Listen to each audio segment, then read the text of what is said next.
Put both of them on the inside. Put one on the outside, one on the inside. I think you're going to muffle the mic. This is not going to be an appropriate test.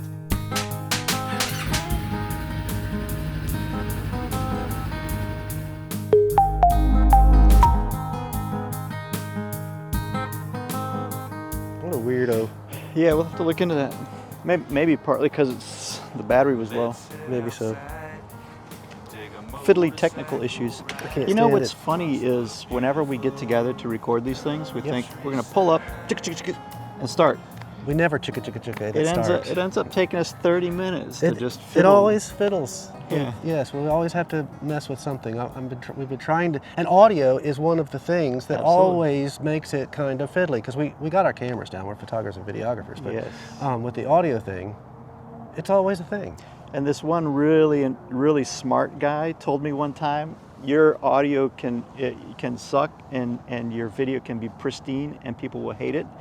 But if your video is beautiful and, wait a minute. But if your video sucks and your audio is fantastic, they'll still watch it. So, audio is very important. Human beings we have 2 ears and 1 mouth. We do. So we should listen twice as much as we talk. I'll try. I'll try. But today we are looking at, we are listening to DJI Mic's new offering, the DJI Mini, and we are comparing it to the DJI Mic 2 that we had when we bought the Osmo. Correct. Now there's some interesting little features and facts that we'll get into it, but just to roll off the bat, we've gone through a lot of microphones. Yeah, tell us a little bit about Comica. We've had Comica. We had a 2 microphone, 1 receiver Comica that I had way back in the day. Pico. Then I had Pico, which was a 2 mic, 1 receiver, little teeny tiny lapel. Very We're going to compact. we may do an entire different video that is looking at all of these. Leave a comment, you guys. Let us know how curious you are about moto vlogging audio. Because man, we've gone through so 10 many, mics. so many. After the Pico, we went to the 4-person Comica that we upgraded to a. So the original Comica kit was working on a signal that was a lower a consumer band, and then when we got the 4 mic, it went up to the UHF, and we expanded that capability, so it was 4 mics and 1 receiver. And I also do regular XLR mics that I would plug into a receiver and then out into a camera. But then we've got the Shure mics, and in my opinion, the Shure mics and these minis are direct competitors. This is exactly what's going on with the Shure, and I got these little Shure mics that work with a third-party app in your phone, and so these are the ones that I like a lot, simply because this is all you need right here. Correct, no receiver. Right. Now we were considering and you also these. went through, what's the other little round one? Didn't you have the Hollyland? Yes, the Hollylands are very similar to these minis as well, except that you have to have a receiver that's plugged into the phone or into the camera. And the other thing I think that most people don't like about the Hollyland is if you put the wind muff on, it goes over the whole thing, and you got this big, it looks like a freaking fuzzy plate. That and you can't, once you put this is called a little dead cat, to keep the wind noise on, and anytime you're outside, keep the wind noise off. Correct. Keep the wind noise off the microphone, yes, thank you very much. But it's always recommended that when you're outside doing it, because a gust of wind will just ruin your audio. Especially if it hits in the right spot. Now with the little Hollyland, they're circles, they're little coins, and once you put the muff on, you can't tell which way the mic is facing, nor can you figure out if you have hit the noise cancellation, et cetera, et cetera. And you have to take the wind muff off to get it back in the case. There's all kinds of little things that are persnickety. That's another problem with the Shores. What's that? Oh no, not the Shores. Who am I thinking of that you have to take the muff off? Oh, DJI Mic 2. The DJI Mic 2. You can't fit the DJI mic and the transmitter or the receiver in the case with the muffs on. Right. The dead cat. Right off the bat, again, right off the bat, what you're hearing right now is, and this is one of the cool things about DJI, by the way, is that we have multiple options of connectivity. So currently, we have the DJI Mic 2, the big one, connected to the Osmo Correct. on one channel. That's mine. I'm Yep. talking over here. DJI Mic 2. The talking old, to the you. old, the old big one. And then we have a Mic Mini that is connected to the second channel of the Osmo, which is being recorded right there. And because it's in the same environment in terms of they're created by DJI, the mic and the Osmo, and if you have an Action 5 camera, for example, Right. then you can use their proprietary system of being able to connect the audio directly to the device without the use of a receiver. Yes, and then you are wearing a second mic, which is the second Mini that came with the entire package, but it is connected, which is why I say it's a direct competitor to the Shure. It's connected Bluetooth to a little break from this video about microphones, because nobody ever wants to hear about you having an accident.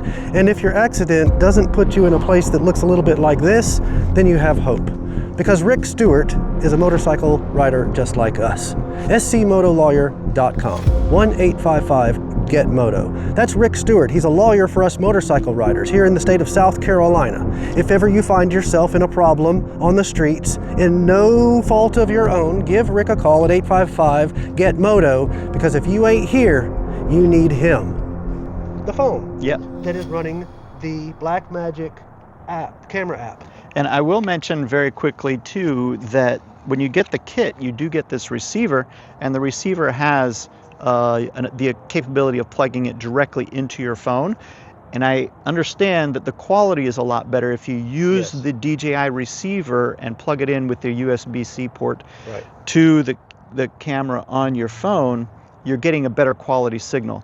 However, the ability to connect directly Bluetooth to your phone without a receiver, that's pretty neat. It's pretty neat. But again, you have to use a third-party app, which is why I say it's a direct competitor to the Shure, which is one of my favorites here. And the sound quality is really good. The Shure uses which app?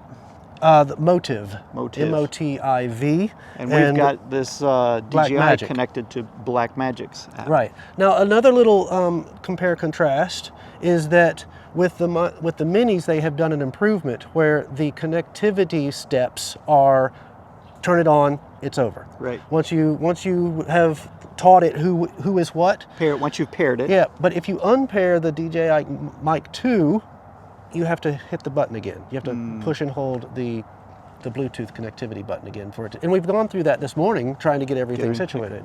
So you're saying the capabilities of the Mini in terms of being able to remember who it's paired to are superior? Easy, yes. Okay. You just turn it on and whatever it finds, it finds. And now, so one of my favorite words that you've taught me over the years is fiddly. Fiddly, yes. So it's less fiddly is what you're saying? I love less fiddly.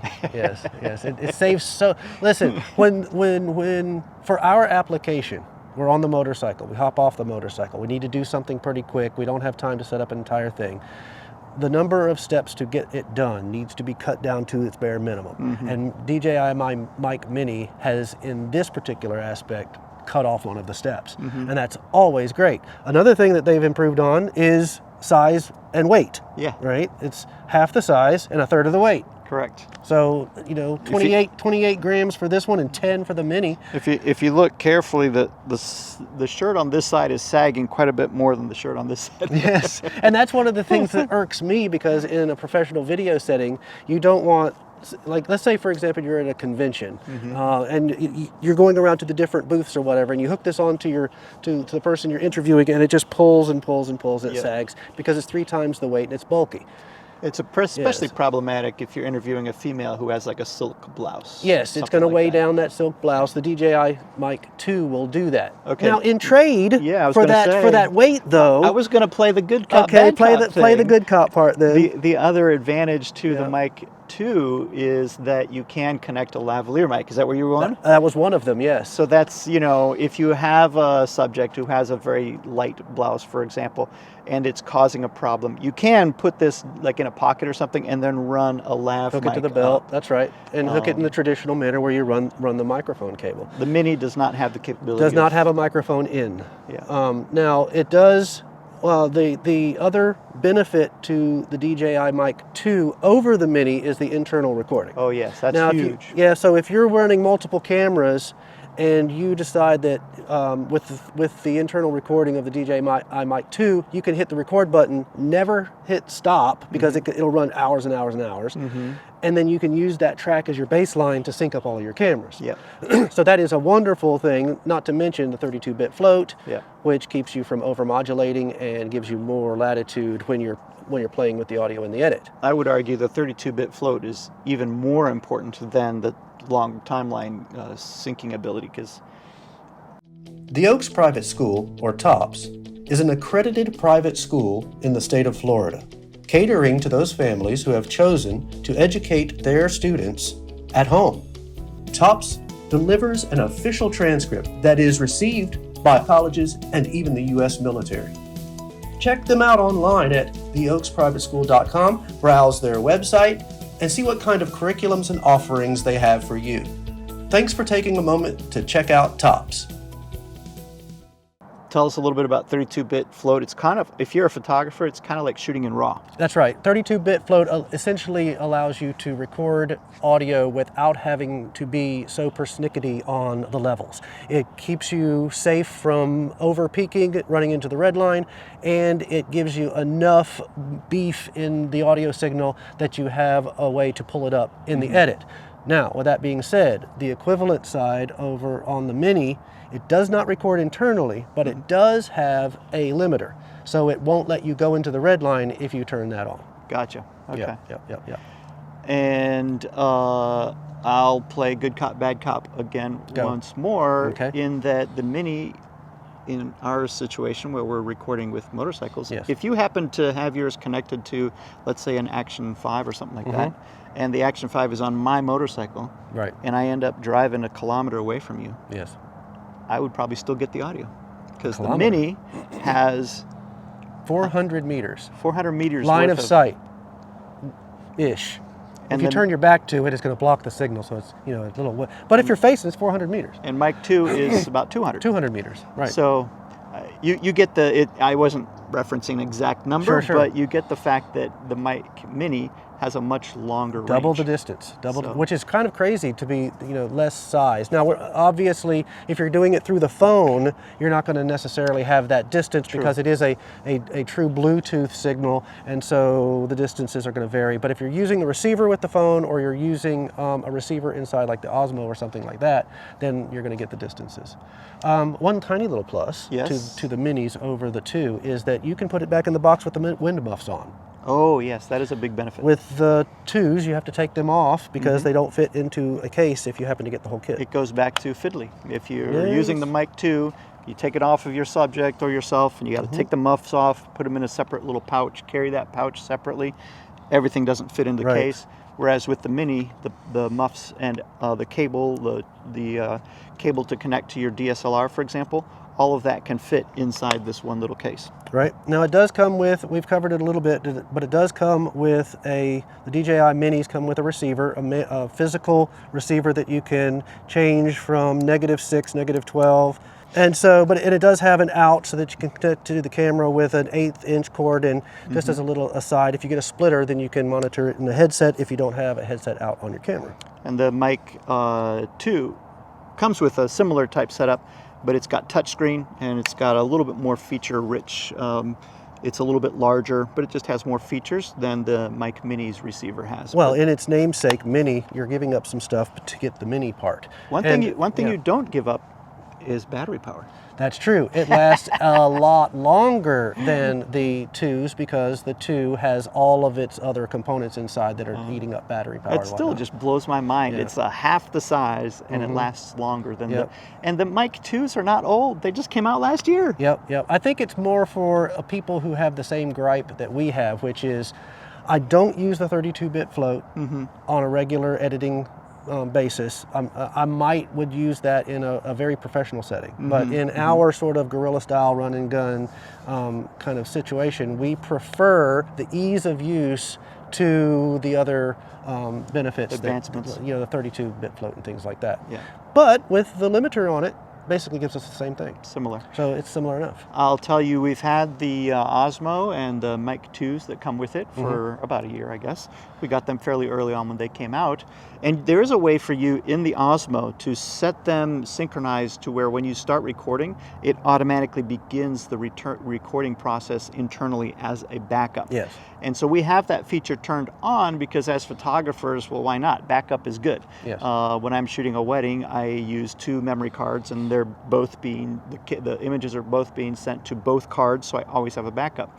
So for that reason, we always had the 32-bit float internally turned on, but we never, I don't think of a single time ever used it. Well, it's only because we've never had the others fail catastrophically. So if a camera had lost audio signal, then we would have that in there as a backup. And it makes you feel good, but in our situations, it's not as crucial to have that. I guess I'm just pointing out the percentages of times that we've actually needed it are pretty minimal. So. Yep. Something to consider, you know, do you need 32-bit float? If you've never used it in a year, then I would say no, I'm going to go with the Mini. Right, and you can get a Mini by itself for like $59 and connect it to your phone without any other piece of equipment. If you want to get the kit, what is it, $169 or something like that? 2 mics and a receiver and all the wires and everything, so you can connect it to a DSLR, you can connect it to your phone, mirrorless camera, the Osmo, action cameras, so all of that comes in the $169 kit. The Mic 2, what is it, 89? Something like that for just the single. And I think it's like 300 something. Yep. I forget. So it's comparable in price to other systems like this. I can't remember, it was $150 to $200 for this system, but it also, I got the kit that also has the receiver too, that I can hook it up to a DSLR or mirrorless or something like that as well. Gotcha. So Comica is on the cheaper end if you want to do a compare. Comica is, $120 or so, if I'm remembering correctly, for a 2 mic receiver set. So it really is. Hollyland, that's pretty inexpensive. Right. Lark 2, I think, is what their model's called. Yep. And so they're coming, and Rode just came out with one that's about the same kind of Mini, but it's a longer, thin, kind of tall one that's going to be a direct competitor. That's the one I was There's just so many of them now. That's the Rode I was thinking of that you can't put in the box with the muff on. Right. So all of these mics, there's so many options for audio these days that there really is no excuse to having bad audio. Absolutely. Unless you just don't know how to use it. When the dust settles, which one are you going to keep? Which one am I going to keep? Right now, with what we're talking about today, if you can only keep one mic at this point, the technology that's built into it, what do you got? You talking about just the DJIs or everything we've got so far? Whatever you got. Yeah. My Shure mics. Okay, I'm not doing that because I use the Osmo most of the time, so I'm sold 100% on the Mic Minis. I love them. The only thing I would say that I would prefer that the Shure mics would do is the same thing that these don't do, which is connect to somebody else's stuff. Like I would love for this to be able to connect to a DJI or something like that, but it's not going to do it. Now, am I mistaken? Do these connect to Insta? I think so. See, now that's a major plus, because now you're moving between cameras, and no matter what you decide you're going to shoot with, you can work it out. Correct, because I think you can connect it. It's a Bluetooth type feature where you can connect this to an Insta360. See, that opens up all kinds of doors. Right. Yeah, I'm 100% sold. I love these Mic Minis. They're brand new, just came out, I don't know, a few weeks ago. We jumped on them because we hate the saggy shirt look. Yes. And all the other benefits are still there. The DJI platform, they just are so innovative, come out with some really neat stuff, and we're pretty excited. Love it. All right. If you have any questions, guys, leave us a comment down below. If you want to know anything particular about any of these mics or anything about our video setup, how we run and gun and do our guerrilla style vlogging on the road. And please check out some of our adventures. We've got some really crazy, cool, fun motorcycle adventures. We're coming up on the 5th year anniversary of my trip to Mexico. That's true. January in just a few days. So yeah, leave us a comment and check out some other videos on our channel. Thank you for watching. Give us a thumbs up. It always helps the algorithm for YouTube. And we will hear you later. Get it? That's hilarious. Hear you later. You're such a dork.